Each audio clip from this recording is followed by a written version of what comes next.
लाख का ये सारा सामान और पैसे वो आपसे लूट के ले गए। लूट गए क्या, धमकी देकर ले गए।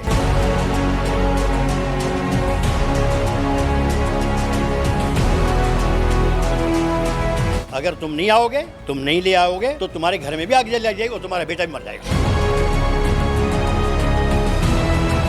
चारों वो एक्चुअली एक गैंग के बनते थे, जिनमें से 2 मैंने पहचान भी लिए हैं।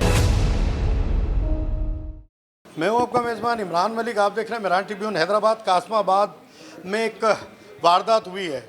कुछ लोगों ने जादू टोना जिसको कहते हैं, नौशरबाज जो लोग हैं, उन्होंने मिल के रिटायर्ड हेड मास्टर जो है, टीचर हैं, उनको लूट लिया है। किस तरीके से लूटा है, क्या हुआ है, और लाखों रुपए का सोना और कैश उनके पास से चला गया है। चारों वो एक्चुअली एक गैंग के बनते थे, जिनमें से 2 मैंने पहचान भी लिए हैं। उसकी मेरे शनाख्त हो गई, 110% वही लोग हैं। और मैं इस SHO ने भी कहा था कि CI में जाओ। हम CI में गए, वहाँ विशेष फोटो देखे। फिर हमारे बंदे ने भी उनके पास, इधर हमारे यहाँ रहते हैं सांत साहब, वो बिजनेस के सदर हैं, वो मेरा शागिर्द है। तो उसने बोला सही ये आदमी, मैंने कहा हाँ बिल्कुल 110% वही है। लेकिन वो भी बंदा था जिस बंदे ने आकर अदाकारी की कि मेरे भाई को तुमने फूका था, तुम्हारी बात उसने नहीं मानी। उसने आकर के उसको कहा कि भाई वो तो बेड पर पड़ा हुआ अस्पताल पे। अच्छा, आपके सामने आके क्या चीज़ जलाई उन्होंने? वो टिश्यू पेपर निकाल के दिया। अच्छा। उस पर फीना इस तरह फूका, हम सब से फूक लगवाई। फिर आकर मैं खोला तो वो जल गया, आग लगी उसमें। मैंने समझा बहुत मचा हुआ इसमें, इसीलिए मैं खड़ा हो गया। मेरा तो काम ही नहीं था उसमें ना। खैर फिर जब उसने बोला ठीक है भाई बैठो, तो मुझे कहा हाजी साहब बैठो, आप भी बैठो। हाँ मैं बैठा, 2 बंदे पीछे बैठे। एक वो जो बंदा जिसने जो ढूंढ रहा था उसको, वो बैठे।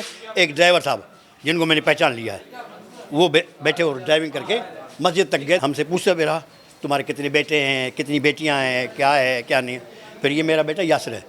इसके लिए बोला कि इस पर तो बड़ी वो है, इस पर बहुत बड़ी है, आफत है। मतलब आपके बच्चे पे बहुत बड़ी आफत है। हाँ, इसीलिए बेहतर ये है कि तुम उसके लिए ये पता आप भी रख लो।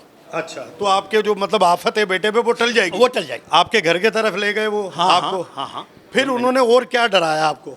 हाँ, बोला कि भाई अगर तुम नहीं आओगे, तुम नहीं ले आओगे तो तुम्हारे घर में भी आग जल जाएगी और तुम्हारा बेटा भी मर जाएगा। मुझे बड़ा खौफ हुआ। फिर मैंने वो सारा अपना जो सामान में, हकीकत में क्योंकि हम लोग सच पर मुबनी बात रखते हैं। उन्होंने कहा कि आपके घर में जो पैसे या जेवर पड़े हैं उस पे मैं पढ़ दूंगा तो उसमें वो चोरी नहीं होंगे, और वो किसी आप पे कोई आफत नहीं आएगी। हाँ, आप पर भी नहीं आएगी, आपके बच्चों पर भी नहीं आएगी। ठीक है। उसके बाद आप घर जाके क्या कर आए? ले आया मैं अपना सोना। क्या, कितना सोना था? 10 तोला तकरीबन सोना। वो मेरी बच्ची के जेवरात में बना के रखे थे। कैश कितना? कैश 1.5 लाख। तो तकरीबन मैं समझता हूँ ये 30 से 35 लाख रुपए। बिल्कुल 30 से अबव है, 30 से अबव है। हाँ, अभी हमने 35 लाख का ये सारा सामान और पैसे वो आपसे लूट के ले गए। हाँ, हमने लूट गए क्या, धमकी देकर ले गए। मतलब आपके ऊपर जो टिश्यू पेपर जलाकर उसके बाद कुछ पढ़ के फूका है, फिर आपका जहन माउस कर दिया। हाँ, फिर भी टिश्यू पेपर में जला करके लगा, ये यासिर के लिए पढ़ते हैं।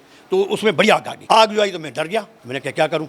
मैं फिर घर गया, वो सामान उठाया और घर पर छोड़ा, वो सामान लाके उनको दे दिया। रिटायर्ड हेड मास्टर जो है वो लूट चुके हैं, और आपके महल्ले में इन नौशरबाजों से आप खबरदार रहें, होशियार रहें। वो किस तरीके से छोटे मोटे जादू दिखाकर आपके जहन को माउस करके आपके घर की सारी खुशियां लूट लेते हैं। जैसे रिटायर्ड हेड मास्टर साहब जो हैं वो लूट गए हैं और इन नौशरबाजों को ने अपना काम दिखा दिया है। इस पूरी सूरत हाल में जो कासमाबाद पुलिस है वो अपना मौक़िफ़ देने के लिए तैयार नहीं है कि उनकी हद में जो नौशरबाज घूम रहे हैं उनकी गिरफ्तारी के लिए क्या हिकमत अमली तैयार की जा रही है। जी।